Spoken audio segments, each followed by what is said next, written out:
বহরমপুরের শুভজিৎ রায় বিএসএফের স্পেশাল ইউনিটের এক অফিসার মর্টার প্লাটুনের হয়ে অপারেশন সিন্দুরের সময় পাকিস্তানের ঘাঁটিতে শানিয়েছিলেন আক্রমণ। বহরমপুরের শুভজিতের সেই অপারেশনের কাহিনী শিউরে ওঠার মতো। যে সীমান্তে এই যে লড়াই, সরাসরি পাকিস্তান আর্মি এবং মিলিট্যান্টদের সাথে যে লড়াই, তো এই যে সীমান্তে আপনাদের এই লড়াইটার প্রয়োজন হলো কেন? মানে ওই দিক থেকে কীরকম পরিমাণে আপনাদের উপরে অ্যাটাক হচ্ছিল এবং কী পরিস্থিতি তৈরি হয়েছিল যে কারণে আপনাদের এতটা হিংসার আশ্রয় নিতে হয়েছিল? তো 8-9 তারিখে রাত্রে সেরকম আমাদের যে অফিসার বগেরা ছিল, বড় আধিকারী যারা ছিল, তাদের মধ্যে থেকে আমাদের কমান্ডিং অফিসার তিনি আমার যে কমান্ডার, সেকশনের কমান্ডার, ওনাকে ফোন করে বলেন যে তোমরা এই জায়গায় এই পোস্টে এই ডাটা লাগিয়ে ফায়ার করো। তো আমাদের কমান্ডার যে ছিলেন তিনি আমাদেরকে বলেন তাড়াতাড়ি রেডি গো, মোটরের অ্যাকশন লে করো আর ফায়ার করো। তো আমরা গেলাম, সেখানে গিয়ে ফায়ার করতে বললো, কন্টিনিউ তেজ মোটর ফায়ার। তো সেখানে টোটাল 12 থেকে 13টা বোম আমরা ফায়ার করি।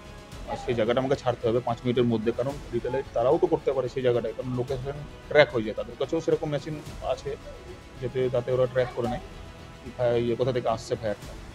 তো সেখান থেকে আমরা 5 মিনিটের মধ্যে সেই জায়গাটা ছেড়ে দেওয়ার পর দুসরা জায়গা যাই। দুসরা জায়গা থেকে সেখানেও আমরা ফায়ার করি।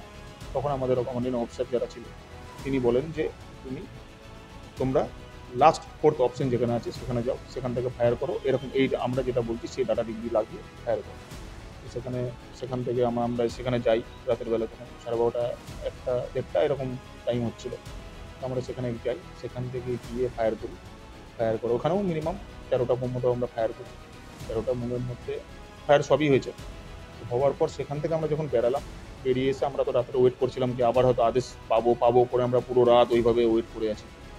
তারপরে আর হয়নি ফায়ার। সকালবেলা আমরা জানতে পারলাম যে আমাদের যে ফায়ারটা হয়েছিল সেই ফায়ারে মিনিমাম 12 থেকে টোটাল 7টা তো মিনিমাম মিলিটিয়ান্স মারা গেছিলো, কারণ আমাদের একটা ক্যামেরা লাগানো আছে, যে ক্যামেরাতে 16 কিলোমিটার যার রেঞ্জ আছে ক্যাপচার করতে পারে।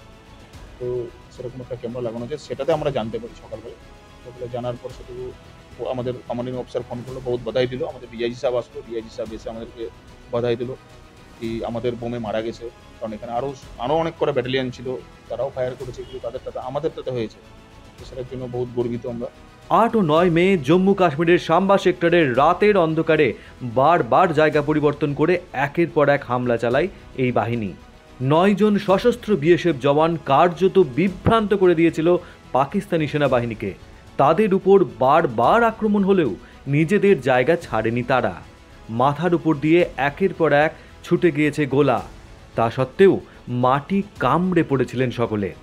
সময় বুঝে পাল্টা আক্রমণ চালিয়ে পাকিস্তানিদের নিশানা করে এলাকা ছাড়া করেছিলেন কয়েক নিমেষে। শুভজিৎ ও তার বাহিনীর রণকৌশলে পরাস্ত হয়ে ঘাঁটি ছেড়ে পালাতে বাধ্য হয় পাকিস্তানি আর্মি ও সন্ত্রাসবাদীরা।